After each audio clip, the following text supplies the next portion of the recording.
Hello and welcome to Openboosters. On this video, it'll only be Edwin. I'm out. Peace. Hey everybody. How y'all doing today?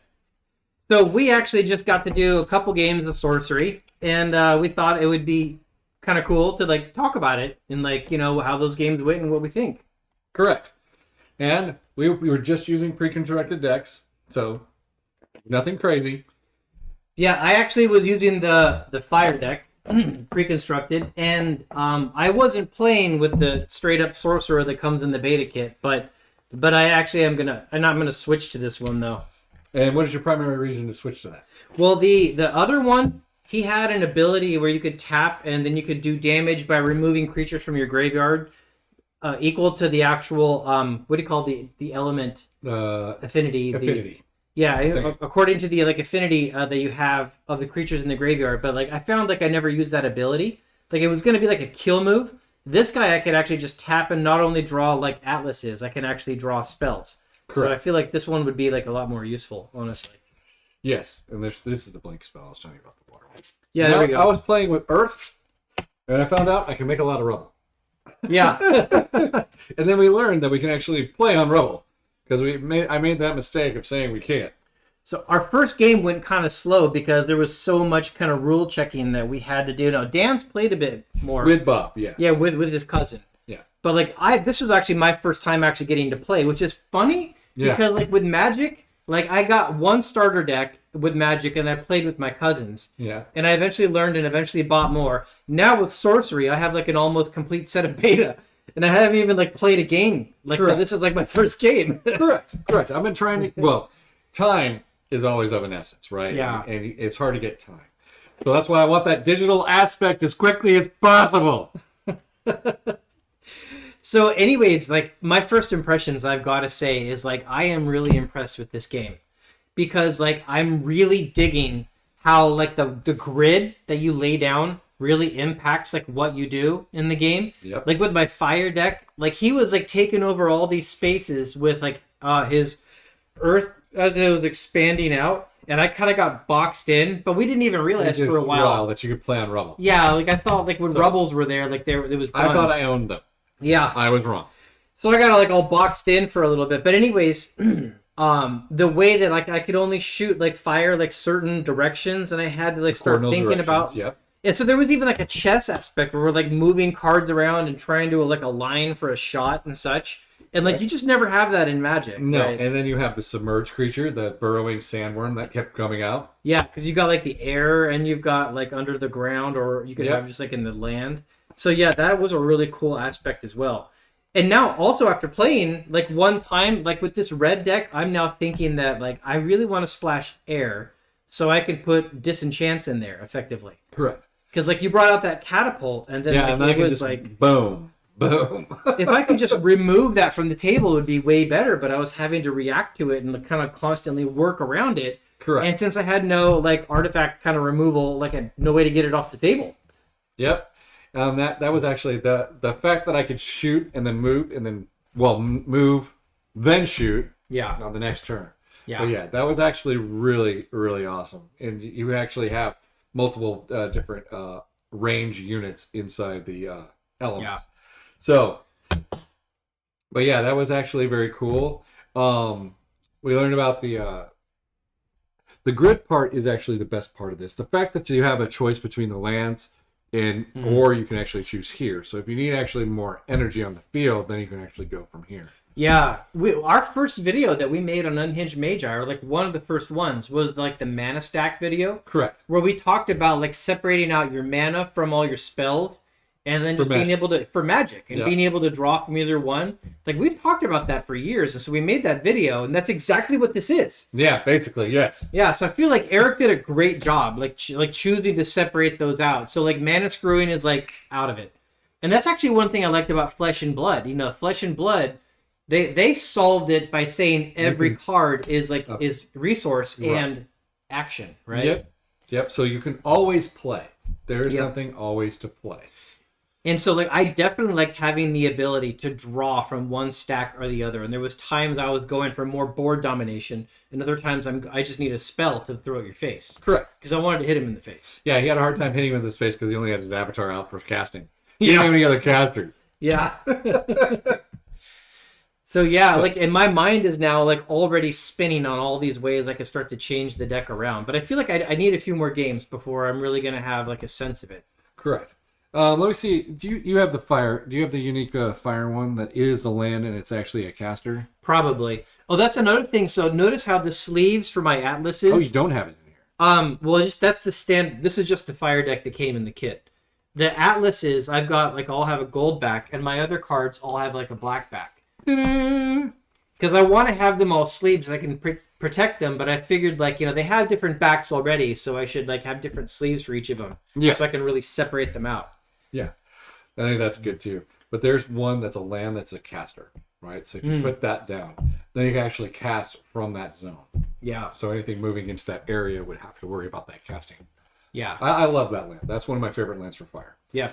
Um, It was funny when you were thinking like the camels like would be desert proof, because like the Arabian Nights camel in Magic correct. is desert proof. yeah, so I saw his camel was desert proof, and I kept telling him, nope, that one doesn't take damage. And there actually is a card in my deck that cannot be hurt by like deserts being played. Yeah, I remember playing But it wasn't it. camel. Yeah, I remember playing it though. I forgot about the nomad. What's the actual one with the desert thing? Yeah. It also has the +1 extra movement, Yeah. which actually is beneficial. Yeah. We learned about steps. Oh yeah. Yep. So yeah, there's a lot of questions still going on. Like, can you go diagonal here? Is this only straightforward? What does a step mean? Like immobilize. Like we were thinking immobilize just meant it can't move. Can't move, but instead it means it can't attack, defend, or intercept. Which I kind of think they should have used something like paralyze as a term for that instead of But immobilize. they can still cast. Yeah. So paralyzed would mean you can't cast. Because there is disable. Disable means you can do nothing. Yeah. But I mean, I feel like you could stand there and still, like, if someone swings an axe at you, you could block it and like do something. You just can't move. You're immobilized. Yeah, you're immobilized. Your feet are in the ground. Yeah, you're in quagmire. In other No pun intended. in other games, like I'm probably showing my age here. Like other games, like EverQuest, like immobilize is like a root spell that just like hold you in like one spot. So I hear immobilize and I think just like can't move. That makes sense. Yeah. Yeah. But then we looked it up. Yeah. It's a little bit different. So yeah, I'm really enjoying this so far, and like I've got to make more time to be able to like sit down and play this. But Yes. I kind of feel like I want to stick with the red deck for a bit and like see how it does against all the others. Check out Blink. That's why I pulled it out. See, we're making this video after. That's what she said. Yeah. All right. Let me pull up Blink and let you look at it because That's what she you said. may change there. There you go.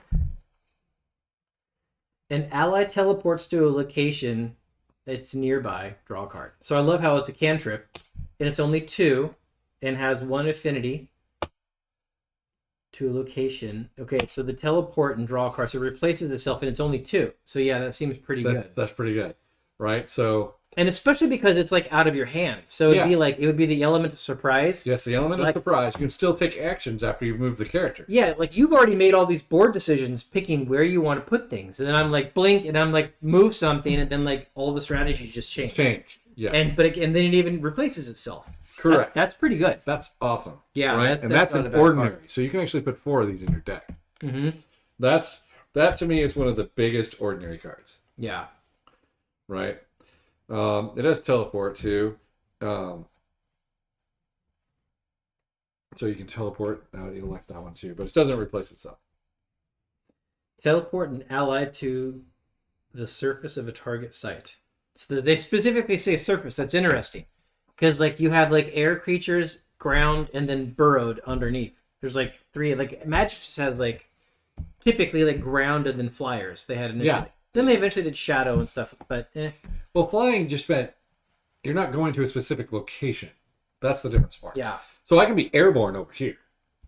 I can't be in the void, but I can be airborne on a specific land over here, Mm-hmm. which is completely different than in Magic the Gathering. You're just there. Yeah. And you can't attack creatures. Mm-hmm. In this game, you can actually directly attack creatures. Yeah. Yeah, we had a bit of work to do to like figure out like how the blocking worked with like intercept and stuff like that. Yes. Yes. Like, where you can actually like intercept from and all that. Yeah, But- because I thought you could because I saw a video where you could actually walk. It's the person who made a video, and he was actually walking. So he's attacking this zone, and I was walking. I was saying I could intercept from this zone, but according to the rules, you can't move when you're intercepting. Yeah, the Correct. blockers have to be in that zone. in that zone, Like already. Or sight, whatever they call right. it. So anyways, guys, sorcery. We're beginners. Yeah, we're Don't figuring it out. us. And it's so weird because everybody's I've got all these sorcery cards, and this is like now like my first games. Yeah. But it is a really cool game. So I'm definitely gonna be playing a lot of it Yes. for sure. Exactly. All right. Which do you think is better? No, I'm just kidding. Oh. Which CEO do we want to piss That's off? for now. Yeah. Not gonna go there. Yeah. Well, I think I don't know. I'm thinking that which do you think is, let's see, Magic the Gathering standard versus sorcery as it is now. Oh, definitely sorcery. Okay. Because like it's so unexplored, and this might just be like just me specifically. I'm so familiar with Magic. You're so familiar with Magic. And sorcery adds this whole other dimension with the board state and like the different zones and such. And there's so many cards and combos like I want to explore. Like, I mean, if you were asking me personally with my experience, Just personally, I'm not saying I would be worldwide. picking. Right now, I tell people don't even think about Yeah. the current value of cards. I think those will change over time. If I had to As pick new one meta game to play for the next year, me personally, I would put my money into sorcery because it's unexplored for me. It has a lot of new dynamics. And honestly, I have a lot more faith in the holding power of the value of sorcery cards than I knew about new Magic cards. So Okay. that's a big deal because like these are going to be rarer than the Magic cards are, and if sorcery blows up, their value could go up. Correct. And it's like I'm not going for investment, but Yeah, if right now- I spend money on things and it holds value or goes up, I'm fine with that. Right now, I would say don't go as far as let's go balls deep and an investment standard. I wouldn't say that because I wouldn't say sorcery. Let's go balls deep and start buying a bunch of cards. Yeah, who knows? Because it's still the beginning. The beginning. But I we don't feel know like- where it's going to go. But I feel like I do know where all the new Magic cards are going to go because anything that's got value, they're just going to keep reprinting. Correct. So I feel way more Well, I think bearish on value Magic in cards. new Magic is switching towards it has to be serialized or it's crap. Yeah, and that's. I mean, this isn't like a Magic video, but I really bothers me that everything that has value in Magic, they're going to keep reprinting. And more importantly, like Magic, when you and I did it years ago, you buy all your booster packs at $4 a pack. Correct. And so there was like getting into the game wasn't nearly as expensive. But you go out and buy Magic cards these days, and they sell you collector's edition packs at like way more expensive, like $300 for a box of 12 booster packs for collector's edition or something. Correct. It's like the entry price is so high that it's like you can't get into it cheap. However, beta is going up in price as well. It's still, I think, it's higher than MSRP. So it's no longer $150 a box. It's like $170 to $180, and you're lucky if you get $170.